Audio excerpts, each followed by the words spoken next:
신앙생활은, 믿음은 잘 먹고 잘 사는 것으로 해결되지 않더라는 거예요. 우리의 믿음이 먹고 사는 문제 해결됐다고 해서 해결되지 않더라는 거예요. 많은 신앙인들이 지금도 과부의 기름통, 과부의 기름병, 그걸 구해요. 하나님이 그 기도도 들어주시죠. 이걸 채워주세요. 그러면 믿음이 생길 줄 아는데 아니더라는 거예요. 성경은 우리의 인생에 형통한 날과 곤고한 날이 있다라고 이야기합니다. 하나님이 이 두 가지를 병행하게 하셔서 사람으로 하여금 장래의 일을 예측하지 못하게 하셨다라고 말씀하고 있어요. 실제로 우리 삶에는 예기치 못한 일들이 너무 많이 일어나지요. 때로는 좋은 일들도 있지만 대부분 어려운 일, 힘든 일, 우리 가운데 고난이라고 하는 어려운 일들이 다가오기도 합니다. 더욱이 이러한 어려움이 우리가 은혜 받았을 때, 하나님으로 말미암아 은혜를 많이 받고 난 이후 이런 어려움이 찾아올 때 우리 가운데 그 어려움이 더 크게 느껴집니다. 오늘 엘리야가 경험하는 사건이 그런 사건입니다. 오늘 본문 17절에 이 일 후에라는 단어로 본문의 말씀이 시작을 합니다. 이 일이라 함은 엘리야를 통하여서 과부와 아들이 살기를 얻은 사건입니다. 그 가정에 통의 가루가 그치지 않고 그 병의 기름이 없어지지 않는 은혜, 그 은혜의 사건을 경험한 그 이후입니다. 이제 조금 살만해진 거예요. 이제 숨 좀 돌리게 된 겁니다. 그 은혜를 입은 다음 말도 안 되는 일이 일어나는 것입니다. 갑자기 아들이 죽은 거예요. 차라리 자신이 아들과 죽고자 했을 때 내버려 뒀으면 이런 일 안 겪었을 텐데, 하나님이 도와주시고 살 소망을 얻은 이후에 갑자기 아들이 죽으니까 이 충격이 더 큰 거예요. 왜 이런 일이 일어나는가? 하나님의 뜻이 도대체 무엇인가? 그 뜻을 이해할 수 없는 지경에 이르게 된 것입니다. 이럴 때 우리는 어떻게 해야 되는가? 이런 갑작스러운 은혜 이후에 있어지는 고난, 우리는 그것을 어떻게 받아들여야 하는가? 오늘은 그 이야기를 해보려고 합니다. 그래서 오늘 설교의 제목이 은혜 받은 이후입니다. 언급했듯이 은혜 받은 이후에 우리의 삶에도 어려움이 찾아올 수 있어요. 은혜 받은 이후에도 생각지 못한 고난이 찾아올 수 있습니다. 성경의 그 대표적인 예가 이스라엘 백성들의 출애굽이에요. 백성들이 출애굽할 때 그 당시만 하더라도 기쁨과 환희가 가득 찼죠. 이제 우리 앞에 탄탄대로가 펼쳐질 것이다 라고 생각을 했으나 막상 출애굽한 이후에 가장 먼저 일어난 사건은 홍해가 내 앞을 가로막는 거예요. 내 뒤에는 이제 애굽의 군대가 쫓아옵니다. 은혜 받은 이후 이해할 수 없는 위기를 만난 것입니다. 이 백성들이 은혜 받은 이후에 자기가 어찌할 수 없는 고난을 맞닥뜨리게 됩니다. 반응하죠. 하나님을 향하여 원망하고 모세를 향하여 원망합니다. 오늘 이 여인의 반응도 똑같아요. 마찬가지로 엘리야를 원망합니다. 그 반응이 18절이죠. 여인이 엘리야에게 이르되 하나님의 사람이요, 당신이 나와 더불어 무슨 상관이 있기로 내 죄를 생각나게 하고 또 내 아들을 죽게 하려고 내게 오셨나이까? 여인의 마음 가운데 가장 먼저 떠오른 것이 자신의 죄였습니다. 그도 그럴 것이, 당시만 하더라도 고대 근동 지방에는 질병의 원인이 죄라고 생각했어요. 내 죄로 인하여서 질병과 저주가 온다라고 생각을 했습니다. 내 아들이 죽고 나니까 이게 자기 죄 때문인 것 같은 거예요. 내가 하나님 안 믿어서 그런가? 내가 아직 하나님을 몰라서 그러나? 하나님이 나를 벌하는 것인가? 그런 마음이 드는 거예요. 더불어 또다시 엘리야 때문인 것 같은 거예요. 엘리야가 자신을 안 찾아왔다면 이런 일이 없지 않았을까? 엘리야가 찾아와서 이런 고난이 이루어지는 것 같은 거예요. 우리도 마찬가지예요. 우리 가운데, 삶 가운데 갑작스럽게 고난이 찾아오면 생각해요. 교회를 옮겨서 그러나? 목사님이 기도 안 해주는 것 아닌가? 그런 이유, 그러니까 말도 안 되는 이유들이 자꾸만 내 안에서 일어나는 거예요. 원인을 찾는 거죠. 이렇듯 우리는 고난을 찾아올 때 이유를 궁금해합니다. 왜 이런 고난이 나에게 오나? 하나님 왜 나인가? 왜 이때인가? 하나님이 선하시다는데 왜 우리에게 고난을 주나? 이러한 질문들이, 왜? 라는 질문들이 내 안에 계속해서 쌓여지는 것입니다. 하나님이 허락하시는 고난, 하나님이 우리에게 주시는 고난에는 크게 세 가지 목적이 있습니다. 첫 번째, 방금 언급하였듯이 죄로 인한 고난이 있어요.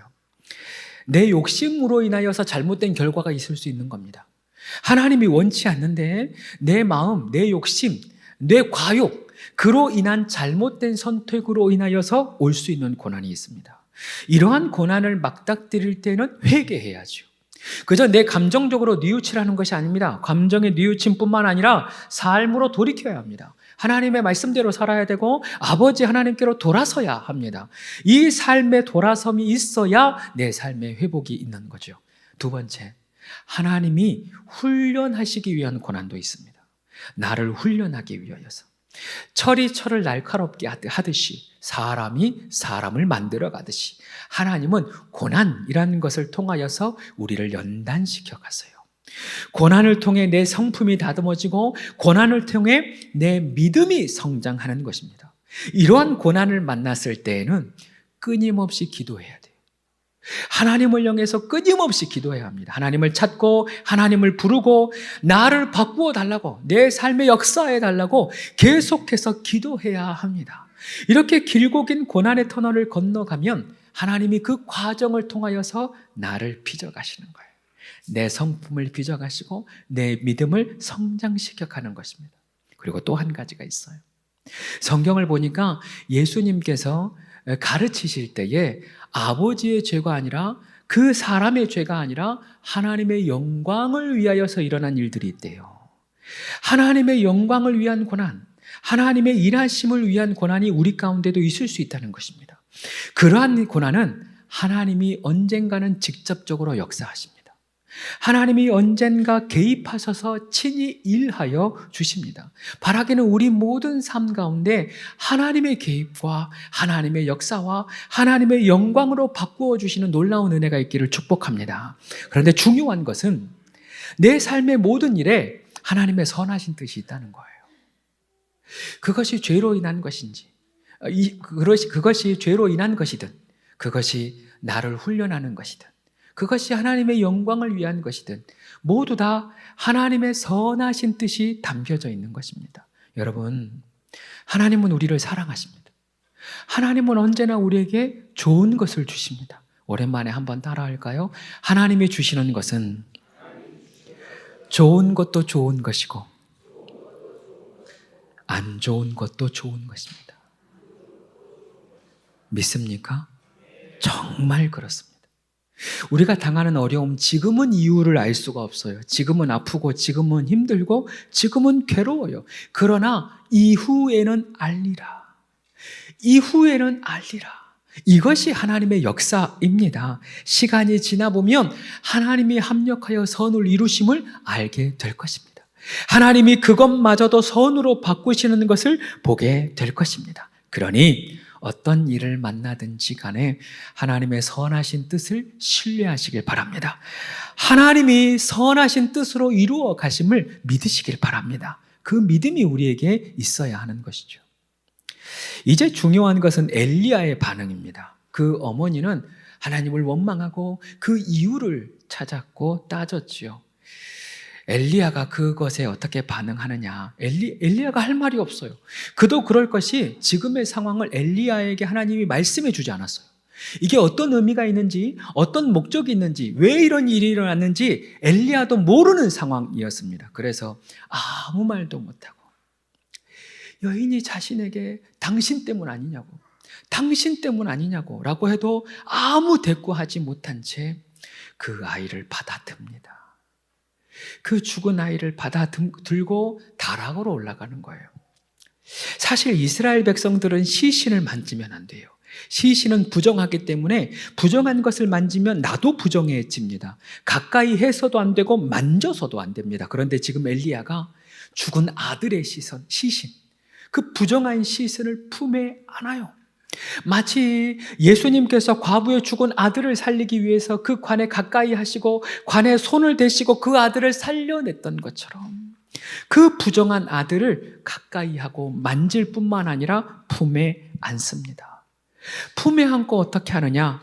이제 하나님께 부르짖기 시작하는데 그 기도가 조금은 특별해요. 오늘 20절입니다.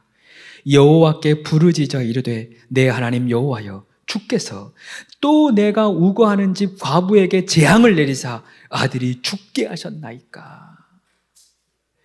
지금 엘리야 같은 위대한 믿음의 사람도 하나님을 원망하는 거예요. 엘리야 같이 큰 기적의 선지자도 하나님 앞에 원망할 때가 있는 겁니다. 하나님 왜 이러십니까? 하나님 왜 이러십니까? 그런데 하나님은 때로 이런 원망, 때로 이런 분노도 사용하셔서 하나님께 마음을 열게 하십니다. 때로는 침묵하는 것보다 오히려 진실하게 내 마음, 내 원망, 내 아픔을 쏟아내는 것이 하나님께는 유익한 것입니다. 하나님은 그것마저도 받으세요. 그 원망도 받으시고 그 아픔도 받으십니다. 성경에는 어떻게 되어 있냐면 하나님은 상한 마음을 가까이 하신다. 하나님은 깨어진 마음을 가까이 하신다.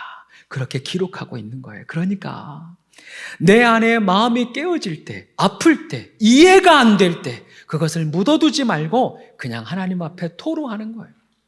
하나님 아픕니다. 하나님 도대체 무엇입니까? 이유를 모르겠습니다. 때로는 이러한 원망 섞인 기도마저도 하나님은 들으시고 받아주시는 것입니다. 오히려 그 아픈 마음, 깨어진 믿음도 하나님의 품에 안으시는 거예요. 그 마음을 아시니까, 동일하게 아파하시니까 그대로 받아주시는 것입니다. 그래서 우리에게도 오늘 이 시간 진솔한 기도가 있기를 원합니다. 이해가 되지 않으면 이해가 되지 않는다고 기도하는 거예요. 하나님 이게 무엇입니까? 그렇게 따져볼지라도 그렇게 그대로 나아가는 거예요. 하나님은 그 마음을 그대로 받아주시는 거예요. 한 걸음 더 나아가서 엘리야의 훌륭한 점이 곧 이어 바로 그 다음 절에 또 등장을 합니다. 원망한 다음 그것을 멈추지 않고 기도로 바꾸어내는데 그게 21절이에요. 그 아이 위에 몸을 3번 펴서 엎드리고 여호와께 부르짖어 이르되 내 하나님 여호와여, 원하건대 이 아이의 혼으로 그 몸에 돌아오게 하옵소서 하니 라고 되어 있습니다. 엘리야가 지금 죽은 아들을 살려달라고 기도하는 거예요. 말이 안 되는 기도죠. 어떻게 죽은 사람이 삽니까? 여러분이 지금 이 이야기를 알고 있기 때문에 지금 맹숭맹숭한 거거든요. 그런데 죽은 사람 살려달라는 게 무슨 기도가 됩니까? 말이 안 되는 기도예요. 그래도 하나님이 전능하시니까 기도해 보는 거죠. 하나님은 불가능이 없으시니까 하나님 앞에 외쳐보기라도 하는 거예요. 이러한 엘리야의 기도가 왜 중요하나? 이 왜라는 질문에서 어떻게라는 기도로 전환을 했기 때문이에요. 여러분 잘 들어보세요. 많은 사람들이 고난을 만날 때 하나님께 이유만 따져요. 왜입니까? 왜 나입니까? 왜 이런 일이 있습니까? 이유만 찾다가 그것으로 끝나요. 그런데 이유보다 중요한 것은 어떻게가 중요한 거예요. 그 이유는 하나님이 아시죠. 언급했듯이 그 이유는 나중에 알 수 있습니다. 이미 벌어진 일입니다. 이미 일어난 일입니다. 이유를 알아서 어떻게 할 거예요? 과거의 이유를 안다고 해서 내가 뭘 할 수 있겠습니까? 지금 중요한 것은 이제 어떻게 해야 될 것인가? 이제 어떤 일이 일어날 것인가? 지금의 문제로 인하여서 어떻게 되길 원하는가? 이 어떻게가 중요한 거예요. 왜라고 하나님 앞에 외쳤다면 이제 그 기도를 멈추고 하나님 어떻게 해야 합니까? 물어보는 거죠. 하나님 지금의 문제를 어떻게 해야 합니까? 하나님 앞에 구해보는 것입니다. 지금 엘리야에게 왜라는 것에서 어떻게로, 이유를 묻는 기도에서 방법을 묻는 기도로 전환하게 되는 것입니다. 특별히 오늘 엘리야가 몸을 3번 엎드려서 기도했다라고 되어 있어요. 이 일을 가리켜서 과거의 신학자들이 자신의 생명을 아이에게 전가하는 것이다 라고 해석하기도 했고, 또 내가 부정해서 죽더라도 이 아이는 살려주십시오, 내가 부정해서 죽더라도 이 아이는 다시 살려주십시오 라는 기도로 해석되기도 했어요. 일리가 있습니다. 그러나 중요한 것은 그 행위의 의미가 중요한 것이 아니라 엘리야가 온몸으로 기도했다는 거예요. 그냥 소리 내어서 기도하는 것으로 멈추지 않고 온몸으로 이 아이를 어떻게든 살려내고 싶다는, 하나님 살려주십시오 라고 하는 간절한 기도로 내 몸으로서도 기도했다는 것이 중요한 거예요. 온몸과 온 마음으로. 때로는 무릎을 꿇어서라도, 때로는 엎드려서라도, 때로는 손을 들고서라도 온 마음과 또 내 몸으로 하나님 앞에 그 마음을 표현해내는 것입니다. 사랑하는 여러분, 고난에 집착하다 보면 원망의 수렁에 빠져요. 이유에 집착하다 보면 자기 연민의 수렁에 빠집니다. 그 자기 연민의 수렁이 얼마나 깊은지 내면의 깊은 곳에 잠식되어서 나오지를 못해요. 우리가 해야 할 일은 이 일을 하나님이 일하시는 통로로 만들어내는 것입니다. 여러분에게 묻습니다. 여러분이 당하고 있는 지금의 어려움들, 그것이 어떻게 되길 원하십니까? 여러분이 지금 당하고 있는 고난, 여러분의 숙제 어떻게 되길 원하십니까? 말이 안 되는 기도라도 해봐야 하는 거예요. 말이 안 되는 기도라도 하나님은 전능하시니까, 그것을 이루시는 하나님이시니까 하나님 앞에 구해 보아야 한다는 것입니다. 오늘 이 밤에 내 모든 것을 통해 기도하는 밤 되길 소망합니다. 내 모든 것을 쏟아내는 밤이 되길 소망합니다.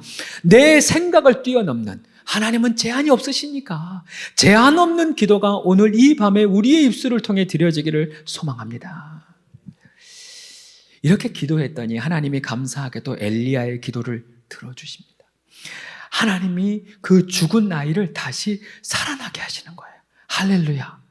놀라운 일이 일어난 겁니다. 여러분, 계속 말씀드리지만 여러분이 이 사건을 알고 있기 때문에 맹숭맹숭해요. 놀래야 돼요. 안 놀래면 제가 놀랄 수 있어요. 하나님 얼마나 놀라겠어요. 얘는 죽었다 살아났다 해도 놀라지를 않는구나. 그런데 이 아이가 살아난 사건, 그 안에 어떤 의미가 있는가, 그걸 좀 봐야 돼요. 엘리야가 아이를 안고 어머니에게 다시 돌려주어요. 그 아이를 품에 안고 어머니가 하는 말이 있는 거예요. 이 과부가 뭐라 하느냐? 24절. 여인이 엘리야에게 이르되 내가 이제야 당신은 하나님의 사람이시요 당신의 입에 있는 여호와의 말씀이 진실한 줄 아노라 라고 합니다. 이제야 이 여인이 하나님을 만나게 된 거예요. 이제야 엘리야가 하나님의 사람이고 하나님의 말씀이 능력 있다라는 것을 깨닫습니다. 이제야 지금 과부의 마음에, 이 여인의 마음에 믿음이 생긴 거예요. 이 사건이 무엇을 말씀하시는가? 신앙생활은, 믿음은 잘 먹고 잘 사는 것으로 해결되지 않더라는 거예요. 우리의 믿음이 먹고 사는 문제 해결됐다고 해서 해결되지 않더라는 거예요. 많은 신앙인들이 지금도 과부의 기름통, 과부의 기름병, 그걸 구해요. 하나님이 그 기도도 들어주시죠. 이걸 채워주세요. 그러면 믿음이 생길 줄 아는데 아니더라는 거예요. 한국교회의 많은 성도님들이 그것이 그 은혜의 전부인 줄 알아요. 세상의 것을 채워넣는 것이 전부인 줄 알아요. 그것을 채워주면 믿음이 생기느냐? 아니라는 거예요. 하나님이 먹여주시고 입혀주시고 부족함이 없게 해주시는데 믿음이 안 생겨요. 믿음이 안 생겨요. 이 과부만 그러는 것이 아니라 우리도 똑같다는 거예요. 하나님께 그저 내 먹을 것, 내 없는 것, 그것을 채워달라고 기도하는데 정작 내 아들 죽어가는 줄 모르고 내 영이 죽어가는지는 모르고 그저 이거 채워달라고 그 기도만 하는 거예요. 실제로 하나님이 떡을 채워주시고 기름을 채워주시는데 하나님을 향한 내 믿음이 언제나 흘립니다. 날마다 흔들려요. 작은 어려움이 찾아와도 또 흔들리고 또 흔들리는 거예요. 그래서 주님이 오늘도 말씀하시는 것입니다. 사람이 떡으로만 사는 것 아니다. 하나님의 입으로 나오는 말씀으로 사는 것이다. 지난 치유 수양회를 마치고 우리 교회가 처음인 성도님이 계시잖아요. 그 성도님에게 제 아내가 물었대요. 치유 수양회가 어땠냐고. 그랬더니 너무 좋았다는 거예요. 어떻게 좋았는지는 말을 하지 않았어요. 그냥 많이 좋았다고 그랬나 봐요. 근데 옆에 그 성도님의 아내분이 그랬는 거예요. 남편이 치유 수양회 다녀와서 집에서 와서 제일 먼저 하는 말이 지금 먹고 사는 게 중요한 게 아니다. 당신 먹고 사는 게 중요한 게 아니다. 다음번에 치유 수양회 할 때는 어떤 일이 있어도 꼭 가라. 그렇게 얘기했대요. 은혜를 받고 나니까 먹고 사는 게 중요한 게 아닌 것이 된 거예요. 이제는 기름병의 은혜가 아니라 진짜 하나님의 은혜를 구하게 된 거죠. 이제는 그 가로통의 은혜를 구하는 것이 아니라 하나님으로 말미암은 생명, 하나님이 주시는 은혜, 그 은혜로 사는 것을 깨닫고 나니까 하나님을 구하게 되더라는 것입니다. 할렐루야. 우리도 마찬가지입니다. 많은 것 구해야 하죠. 당연히 필요합니다. 그러나 하나님이 우리의 쓸 것을 아십니다. 우리의 필요를 아십니다. 우리가 진짜 구해야 하는 것은 하나님의 은혜요, 하나님을 향한 믿음이요, 하나님 그 자체를 구해야 하는 것입니다. 하나님을 구하고 하나님을 찾는 자에게 하나님이 만나주시고 은혜를 채워주실 줄로 믿습니다. 결론입니다. 그래도 감사한 것은 하나님이 내 안에 믿음을 위해서라면 그렇게라도 해주시는 거예요. 내 믿음을 위해서라면 내 간구도 들어주시고 아들도 살려주시고 기름병도 채워주시는 거예요. 하나님은 그래요. 우리의 좋은 아버지가 되셔서 우리의 믿음을 위해서라면, 내 믿음, 내 신앙을 위해서라면, 내 자녀들을 위해서라면 하나님이 모든 기도를 다 채워주시는 것입니다. 그러니 때로 고난이 낙심케 할지라도 기도함으로 나아가기를 소망합니다. 우리 안에 어떤 어려움을 만날지라도 그냥 그 자체를 구하면 됩니다. 하나님은 이 또한 응답하셔서 우리의 믿음을 더욱 장성하게 해 주실 줄로 믿습니다. 지난 주일 우리 교회 성도님 중에 딸이 암이 걸려서 오랫동안 기도하신 분이 계세요. 우리 교회 오실 때부터 그 문제를 가지고 사실 기도했더랬었습니다. 딸아이가 수술하고 또 항암하는 그 과정이 너무 힘들었어요. 그 딸아이가 외국에 있어요. 그러다 보니 마음껏 볼 수도 없고 옆에서 간호도 할 수 없고 그저 통화로만 걱정할 수밖에 없는 상황이었는데, 그래도 우리 교회에 와서 함께 기도 제목을 나누고 저도 같이 기도했죠. 그러던 중에 얼마 전에 항암한 부위는 거의 깨끗해졌는데, 수술한 부위는 깨끗해졌는데 다른 곳에 전이 되어졌다는 그런 전이가 된 것처럼 보인다, 소견이 있는 거예요. 그래서 또다시 기도했죠. 그 수고하고 애쓰고 항암했던 기간이 있는데 또다시 전이가 될 수 있다는 그런 소견이 있으니까 얼마나 낙심이 됐는지 몰라요.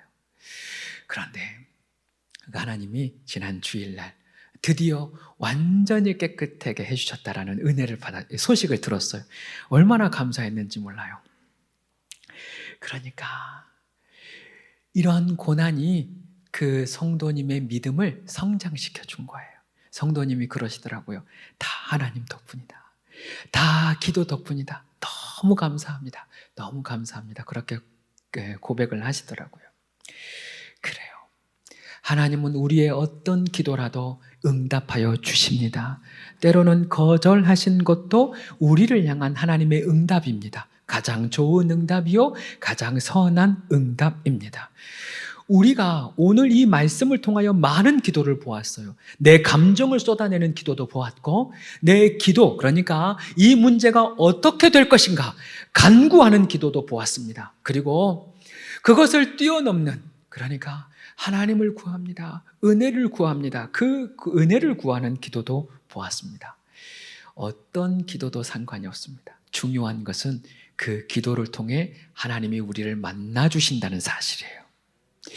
이 모든 기도의 제목을 통하여서 여러분 각자의 그 기도의 제목을 통하여서 우리로 하여금 하나님이 기독케 하신다는 사실이 중요한 것입니다. 오늘 이 밤에도 오늘의 말씀을 부여잡고 어떤 기도의 제목이든 간에 하나님께 기도하는 이 밤 되시길 바랍니다.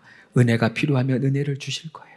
그 기도의 제목 가운데 응답이 필요하다면 응답을 주실 것이고 깨달음이 필요하다면 깨달음을 더하여 주실 것입니다. 오늘 이 밤에 어떻게든지 기도함을 통하여 하나님을 만나는, 기도함을 통하여 은혜를 경험하는 귀하고 복된 밤이 되기를 축복합니다.